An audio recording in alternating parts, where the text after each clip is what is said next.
Hello everyone, my name is Jen and welcome to the Book Refuge.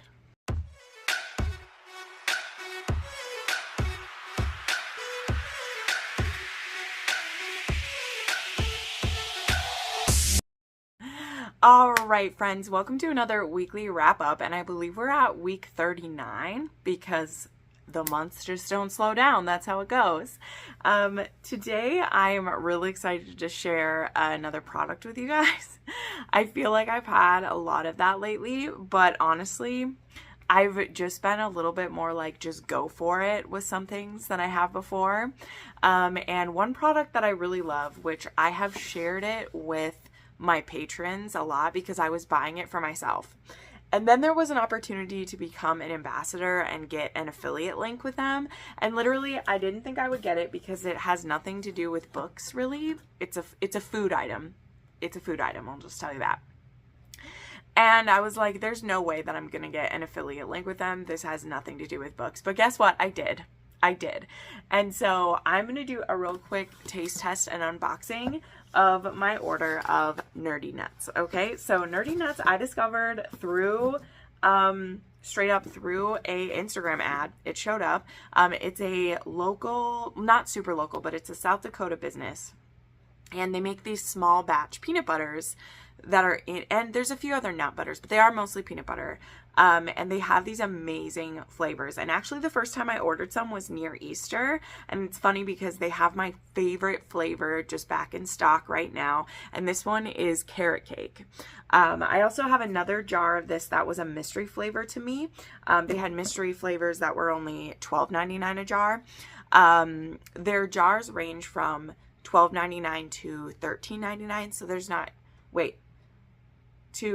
Is there some kinds that are $14.99? I'm not sure, but they all range about in there. And my coupon will get you 10% off your whole order. So I have that listed down below, but I'm going to do a little taste test for you right now. So this one is, as I said, is carrot cake. There's the cute little rabbit right here. And I'll put the time down. I probably already did, where you can skip to the books if you don't care about this stuff. But I'm telling you, if you live in the United States and you like peanut butter, you know, I'm telling you, I'm pimping this out for you today. So this flavor is pumpkin spice white chocolate base. That means that the type of peanut butter is a white chocolate and it has pumpkin pie spice mixed in. And then the toppings in this one are carrot cake icing, which is so good, and orange sprinkles, which basically means it's cream cheese icing.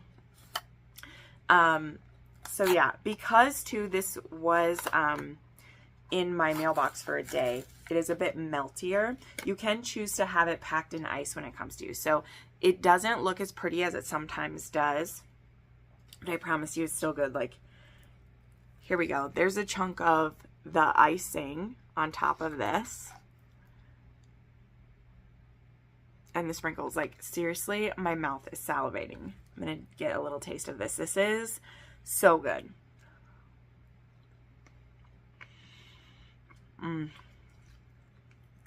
Oh, just like I remember. It tastes so much like a carrot cake. I bought some of their spoons too.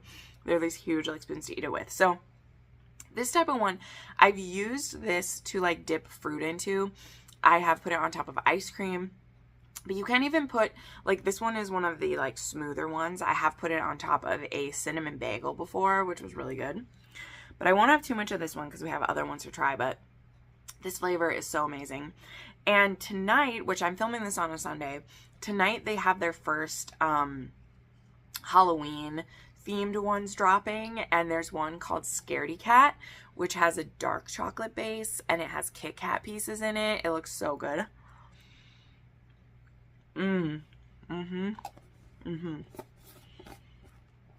So that is carrot cake. It is so delicious. And then the other one I have, which I just picked a mystery jar, like I said, which is a couple dollars cheaper than the other one since you don't get to choose it. And this one I'm actually really curious about because I'm not a huge banana person, but I don't know, it looks really pretty. Like, look at the jar here. So this one is white chocolate base for the peanut butter, banana frosting, strawberry sauce, and yellow cake mix. And it's called Nana's Banana Cake. Now, this is one I've heard a lot of people say good stuff about, but I'm not a huge fan of like fake banana flavoring. It's just never been I think this one looks really cool though. There's the strawberries, there's banana frosting. But I'm, you know, that's why I was like, well, we'll just let the mystery decide. I want to get all the way down to the strawberry sauce down here.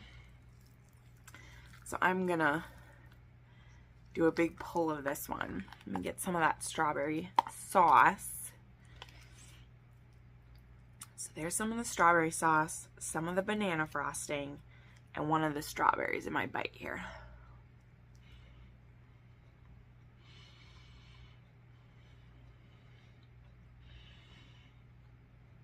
Wow.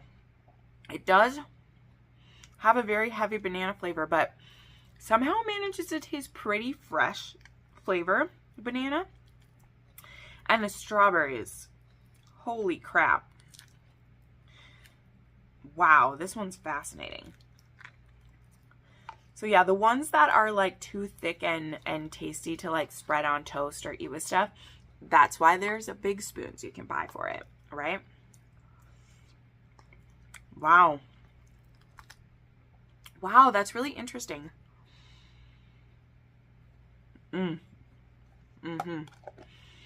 So, that one is Nana's banana cake for you right there. So, thank you for indulging me in that. As I said, it is an affiliate link for this one, so I do make a tiny commission if you buy from my Nerdy Nuts link down below. The code is just the Book Refuge if you buy it, or else I'll have a link that directly takes you to it. If you're interested, if you're not, don't worry about it. Let's get on to the books. Now, I just recently did my September wrap-up, which went up yesterday, which is when this video normally goes up, but I happened to be out of town. It was my grandma's 80th birthday, and we had a mini vacation with all of my mom's side of the family, and it was so, so lovely. Like, that side of the family, we rarely do this much together, and I just enjoyed it so much. It made me so happy to get to do that with them and spend that time with my grandma. So it was amazing. But I put up my monthly wrap up, and so there was already some of these books that were on my favorites of September, which is awesome. But we're going to talk about a couple of them again here. And also some pretty low star ones too. So this week is going to be mixed with some rants for sure. And starting right off with Merciless by Tracy Lorraine. So this is one that I was really nervous for, but I have read some Tracy Lorraine quite a few years ago, and they were new adult, and I didn't mind them. But they obviously didn't stick with me too well. And this one is going to be a reverse harem or a why choose. And I keep trying to be open to it. And there was a possible opportunity for a PR box for this one, so I did try to get that. It's probably best that I didn't get picked for it, because we didn't end up, this book and we did not end up jiving with each other well. Let's just put it that way. We didn't end up being BFFs or anything, okay? So I also felt like I was missing out on something, because this is the start of a series. So I knew there would be a cliffhanger. I knew that. But I definitely felt like I missed out on some stuff, because where this book is starting, it's clear that the heroine was probably a villainess in another story, or at least was the third act conflict of another story, right? That's what the vibes I'm getting from it, because it's explained that she caused some problems for a different character who, again, from what I've seen about this, was like the hero of that book. And him and his girl, like, she had said that she was pregnant with his baby. And that was a lie. She actually can't have children because of some stuff that was done to her. But she pretended that she was having his baby. And the hero of this one, which, I mean, it's tough to call him a hero, but one of the love interests of this one, he didn't like that she was fucking with his boy. And so he captured her and tied her in his basement and has been keeping her down there chained. And him and one of his other buddies take turns basically torturing her throughout this book, sexually and otherwise, torturing her with cold showers, torturing her with pain, with piercing her nipples, with edging her for the amount of times this poor woman was edged, okay? And we also find out pretty early on, well, and we do know she actually has a husband as well, but she's never been with her husband sexually. He basically married her to save her, but she's been being forced to kind of be pimped out to different men by someone. Someone's making her do this. So that lie she told about being pregnant with some guy's baby is because she was forced into that. But the men keeping her captive don't know that. And even at a point in the story, when they find out that she's being forced, they still keep her captive. And then, of course, there's some reveals at the end. Again, I knew this would have a cliffhanger. I was in for it. But what really ended up making this book... Hold on, where's my note at here? Oh, come on. What really ended up making this book a 2-star read for me is that by the end of it, when we had our cliffhanger, I didn't feel connection with either of the two heroes of this that had been the ones torturing her. We had gotten some POV from her husband because, yes, he will be the third man in this Why Choose. It's him looking for her. It's us seeing some of their history, like how they're married but yet have never been together. Like, we're getting those pieces put together. So I felt a connection with him. He seems like a great guy. The reasons for marrying her were very good. But the two men who've been sexually torturing her for this whole time, she's feeling romantic towards them. She's getting hot for them. Her body's betraying her with them. And she likes them at this point, or is hot for them at this point. Just was laughable to me. The connection was not built. I don't care about either of them. By the time we even actually had sex between us two, because again, there was so much edging. Dear God, the amount of edging that happened without actual sex in this book was torturing me, and I didn't even like everyone. And it was just, this book, I always hate reading the last little bit. And again, too, for a book that has a cliffhanger and is book 1, and I believe it's supposed to be 4 books. It's not even a trilogy. I believe it's supposed to be 4 books, is what I've heard. It's at least 3. This was over 400, pushing 500, and I didn't feel anything for the characters. Now, that's a personal thing. I'm not just saying the author did awful with this, but I didn't feel it, and I am not intrigued to see what will happen next. So I know a few of my viewers actually read this arc too and liked it a bit better than me, but I just don't have time for it. And so it's another reverse harem that let me down, and it's another one where having there be kinky situations trumps actual connection between the characters, and it just had me rolling my eyes hard. So yeah, it was a 2-star for me. It was a 3 on the spice scale. The reason it's not more than that is, again, there was so much edging. There wasn't actual sex. There was just lots of sexy things that were being done to the woman. And so yeah, there was more erotic things in this book, but I didn't feel a connection between them because of how they happened. So yep, that's my sassy opinion on it, and we're moving on. So one of my favorite books of September was Return to Monte Carlo by Kate C. Wells. This is a standalone release of hers that is set in the 80s and is a marriage in trouble, a secret baby, and a second chance romance all wrapped into one. And our heroine, this was an age gap relationship. He's also like a billionaire or a millionaire in the 80s. I don't know, but he's very wealthy. They married kind of quickly and on a whim, and it was very lust-based that led them into this marriage. And this woman was a bit of a damsel, was a bit of like, this is a bit of a rags to riches for her. She marries very well, and she's treated like she is the trophy wife by his family. He tries never to make her feel like a trophy wife, but he also doesn't try that hard. He's very busy with his business. He's ignored her a lot. And on their 1-year anniversary, she has planned a beautiful wedding, or not a wedding, a beautiful anniversary dinner for him, and he's late. And she is just at the end of her rope, and she actually kind of snaps on his family, and she ends up slapping one of his family members. It was kind of funny, but also not the smartest moment. And it leads to strife between them, and it leads to her walking away and running away, basically, back to her home in the States. And he can't find her. But now it's been 5 months, so all of what I just said was the prologue of this. And then we skip ahead 5 months, and she is for sure now that she's pregnant.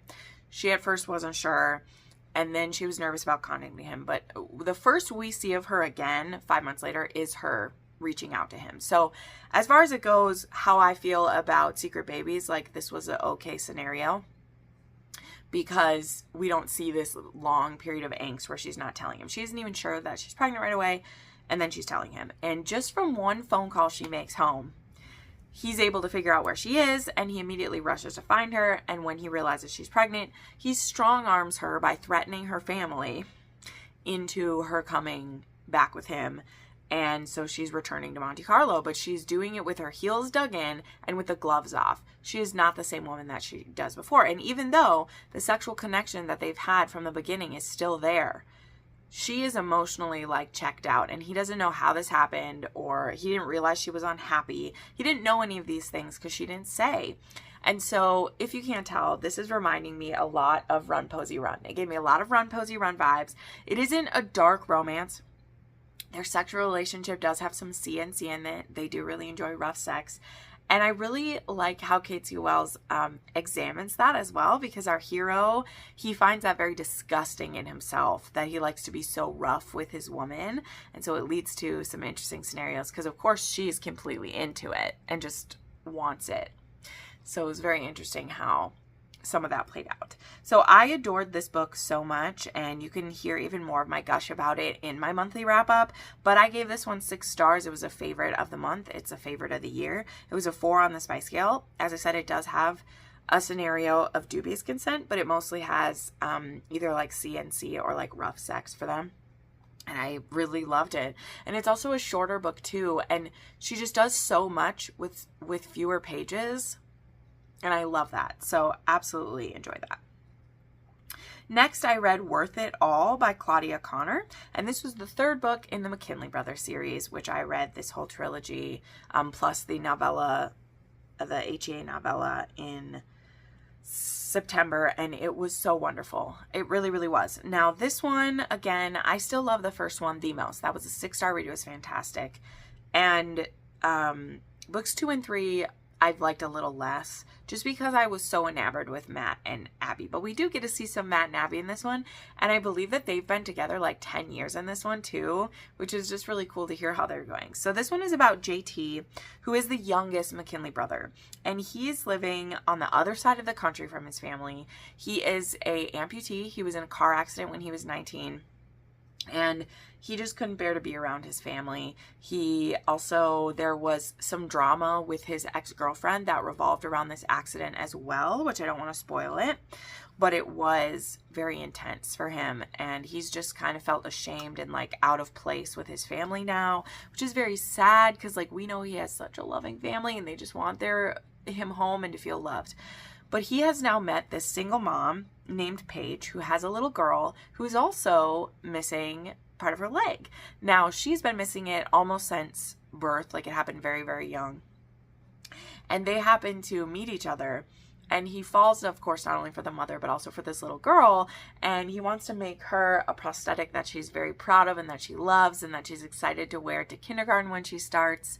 And they both just start to fall for each other. And it actually leads him closer to his family as well, which was beautiful. So this was a 4-star. It was a 2 on the spice scale. This one does have some trigger warnings of a pregnancy loss in here, not of the main character, and traumatic injuries. All right, then we had another arc. This one will be out on the 5th because the release day was moved up by the author, and that was Don't Forget Me Tomorrow by A.L. Jackson. This is the next book in her Time River series, which I enjoyed the first one and I really liked this one too. I luckily got an ALC, which is an advanced listening copy of this one. And this is about Dakota and Ryder. Now, Ryder is the cousin of the hero from the first one. And Dakota is his best friend's sister, and they actually have a very close relationship with them. Now, Dakota, he has a pretty dark past. He was involved in some bad things. He did drugs when he was younger, and he ended up involved with a drug dealer who now feels like he has all this stuff over his head. Ryder has since tried to make something for himself, but it's been very difficult for him to loosen the claws from him of this. And he very much cares about Dakota, who she's also a single mom. She is a business owner and a plus-size heroine. She's just so sweet, and she has the most adorable little boy. You know, I love single parents so much. And so he's always wanted her, but because of his past and because of things, he feels like he can't ever have her. And she has felt rejected by him before because he's put that distance up. So there was definitely a potential for some of those things to be very frustrating for me. But I love the longing and desire that A.L. Jackson put into this, and also the way that she writes physical desire, the way she wrote the building sexual tension between them was such a breath of fresh air after some other books that, you know, are more recent releases and how I felt about them. And I really, really respected that about this story. So it was very beautiful. There were some suspense elements that went like way over the top, but A.L. Jackson does do that, and so I was kind of expecting there to be that. So expectation may have helped out. So I gave this one 4.5 stars, and it was a 3.5 on my spice scale. This one does have a pierced hero. There was anal in this, and he also was very touch her and you die. So there's those. And then for trigger warnings, this, as I said, there is mentions of his drug use, and there was danger to a child at one point in this story. Then the last one that I ended up finishing in September, so that's considered the September wrap-up part of it, was These Two Wrongs by J. Wolfe. That one also comes out this week. I think it comes out on the 3rd or the 5th. I can't recall, but it comes out very soon as well. And this is book 2 in the Savage Academy series. So this one was about Reese and Delilah. And Reese is a part of kind of the guys group, and Delilah is part of the girls group that we met before. There we go. And he is actually, there's so many great things about Reese. But Delilah, she's also a curvy heroine as well. And she's a twin. Her sister has, she's on the spectrum. And so she's made a lot of her choices that revolve around her sister and wanting to keep her sister safe and keep her out of the crosshairs of her parents. Now, she's from a very wealthy family, and, you know, so her family has sent her to this school, but eventually they're going to want her to come back to Europe. Her family is Greek, and they are very, you know, well off, and they want, you know, their girls to do the certain things that they want them to do. They're very... they've ignored them to a good degree, but they also still have their expectations that they expect to be met, right? So they're that kind, you know, they're at the boarding school for a reason, right? Savage Academy's boarding school, right? So the way this story starts, actually, though, is that Reese has some secrets in his past, which I mean, it's not like he has a huge, extensive past. He's only an 18-year-old guy, right?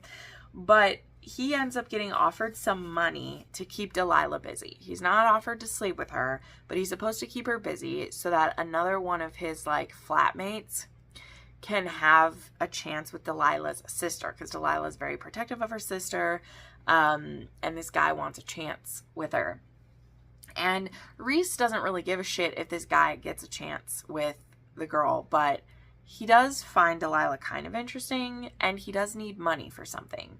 So he agrees to do it. And so the first time they hang out, they both they smoke a little weed together, and they end up deciding to hook up because they're both really attracted to each other. But the thing is that Reese has a pretty good time, but he doesn't see to Delilah's needs. He leaves her high and dry and thinks it's not like he thinks he's a huge stud or anything, but she gives him the cold shoulder afterwards, and he can't figure out why or what happened. And he's like, why are you treating me this way after sex? Like, what happened? And she eventually admits to him, like, you were bad at it and you just left me in the lurch, and I didn't appreciate that. So yeah, I don't want to see you anymore. And he is like, instead of getting super freaked out about it, he's like, well, would you teach me how to be better? So I love a lot about that. I love sex lessons. And I also love that, he was willing to be like, well, I want to be better at this. So of course we know his secret's going to come out, that he was paid to spend time with her, even if that is so not what he's doing anymore. He's going to have to keep an eye on that because it could get himself into a tough spot with that, right? But it also was so good, his grovel and what he does to make up for that. Oh, J. Wolfe does some good grovels. And again, I appreciated that these two basically teenagers, this is new adult, that you're not going to be all of a sudden amazing at sex. And to have a young hero be like, I want to please you. I want to be good at pleasing women and not just be about myself, because it's like, that's how good lovers are made. is when you're willing to take direction and like learn to do that and not just be like, you're wrong, I'm a good lover, right? That's what the Chads do. That's what the losers do. But Reese, you know, of course, he's a Reese. A Reese is willing to learn, aren't they? Okay, so then we started in on my October reads, which I just have a couple of those. I read Wed to the Minotaur by Eden Ember because I was starting to warm up for some Monster Mash. Now, this one is the next one in like the the Monster Marriage Agency or something. I don't know, but Wed to the Ice Giant was the first one in the series. Then Wed to the Minotaur is next. Now, this one's by a different author because this series of like Wed to series is by 3 different authors. And I'd only read Wed to the Ice Giant, and I thought that one was kind of cute. I liked it. Wed to the Minotaur was a hot damn mess. It was. There's nothing else to call it, okay? Like, yes, I know they're going to have an insta marriage. That's what the series is about. It starts with them having an arranged marriage. That will be good. And these are like genetically decided upon by the agency. And women usually do them getting married to a monster for money because they need it. Their family needs the money. And so she agrees to do this. And the instant that she sees the Minotaur, she realizes that they're in love and they're married and they're already like, oh my God, you're perfect. And they're calling each other my love and they're in love. And then he brings her back to his home, back to his farm. And then they hear that there's danger to some human wives of Minotaurs in the area. And the next day after marrying her and bedding her, he's going to send her off somewhere else. And then he sends her off and she runs away because she's like, I want to be with him. I don't want to be going here. And then he catches up with where she is, but now she's gone. So now he's chasing her. It was a hot damn mess, y'all. And it was only 90 pages. How did it get so fucked up so fast? So I don't know. I didn't like it. And I was sad. And I didn't have many expectations. I didn't have any. So it was a 2.5 star. I guess it was a 3 on the spice scale, but it made no sense. All right. Then when I was on vacation, I read Gravity by Steph Bohrer. This one was on my September TBR, and so I wanted to get to it.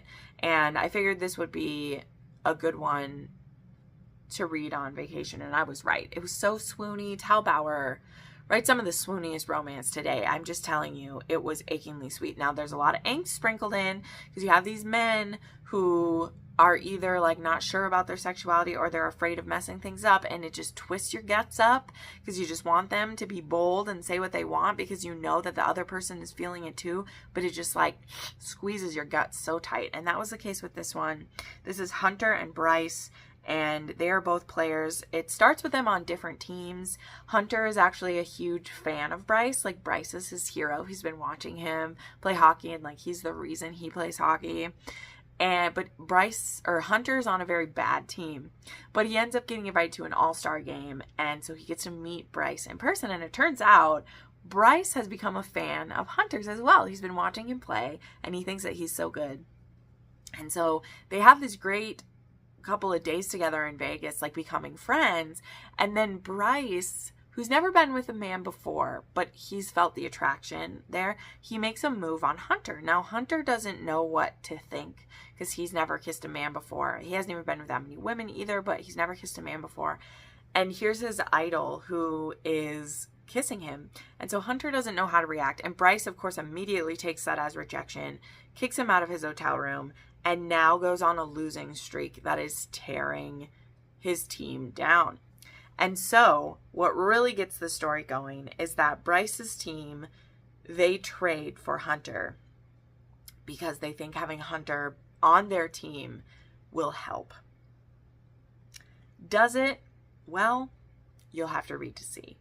But this was beautiful. It had such swoony moments. There was lots of French being spoken because Bryce is French-Canadian, and these two falling in love was magnifique. It was beautiful. So swoony. Highly loved it. This was also a channel member recommendation, so thank you very much. I am reading my way through some of these Steph Bohrers. I will get to them as soon as I can. There was some trigger warnings for a violent injury and like sickbed scene. Like, there is a very violent injury that happens on the hockey field. Like, I was like, I had to skip forward a little bit, but it is an HEA, so everyone's okay, of course. So I gave this a 4.5 star, and it was a 2.5 on my spice scale. I loved it. All right, next I have started the Monster Mash readathon. All right. So the first book that I read was The Orc from the Office by Kate Pryor. This one was just 140 pages. This is a accidental, like, fated mate type of scenario between an HR representative and an orc who works in IT. And she does something that accidentally makes them, like, mated to each other. But there is a way, like, there's a way you can stop it from happening, but you have to stay away from each other. And now she's having a lot of difficulty doing that. So this was cute. It really, really was. And I can't wait to read more. I think the next book in this series by Kate Pryor, like, just came out. So you could check that out now if you're interested. I loved it. And then I read, and this one wasn't totally a part of Monster Mash, but I'm going to be rereading another book in Immortals After Dark. And so I decided to reread No Rest for the Wicked first, because as I've shared, I had a family vacation, I had a road trip, and I own all of these books on audio. I bought them when I read the books 3 years ago, which, yeah, it's been 3 years since I started at the beginning of this series. So this one is No Rest for the Wicked. This one is about Sebastian Wrath and Catarin the Cold-Hearted. And this one starts the, what is this game called? I forget again. Shanghai. Anyway, it's the Immortal Amazing Race. And Sebastian is a vampire. He was forcibly turned by his older brother. The Wrath brothers make up kind of the beginning of this series. Between the Lycae and the Wrath brothers are kind of the start of the Immortals After Dark series. So I really like this one. But they discover that they are mates when she shows up to kill him, because she's also a vampire slayer, and, like, that's her job. That's what she does. And she sees him and she hesitates to kill him. And then his heart starts. And for a vampire, when their heart starts beating, it's called they're blooded, which is a saying that you've probably heard before, the books that blooded me. Well, that's where that saying comes from, is finding your fated mate this way. And now he realizes she's his bride. And she's like, oh, hell no, am I going to be a vampire's bride? A vampire is what killed my 2 triplet sisters.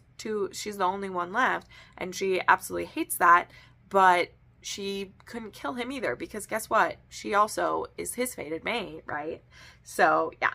But then she's going to be competing in this, and he decides to join in as well so he can be close to her. And he's hoping he could also help her win. And if he gives her something that she really wants, then maybe she will be at peace with them being together. And, you know, just like Cressley Cole does, you have 2 people whose goals are completely the opposites. She wants nothing to do with vampires. He just wants to be at peace. And things are going to get crazy. So this was a 4.5 star. I loved revisiting this. I did already start Dark Needs at Night's Edge, and I can't wait. I probably will end up rereading a lot of these this month, so be prepared for that to happen.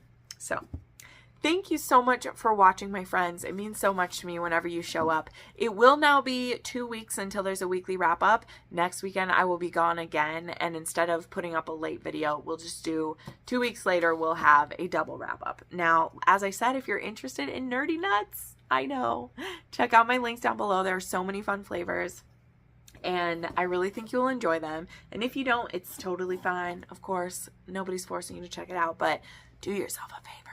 They're super good. Thank you so much for watching, friends, and I'll see you next time. Bye.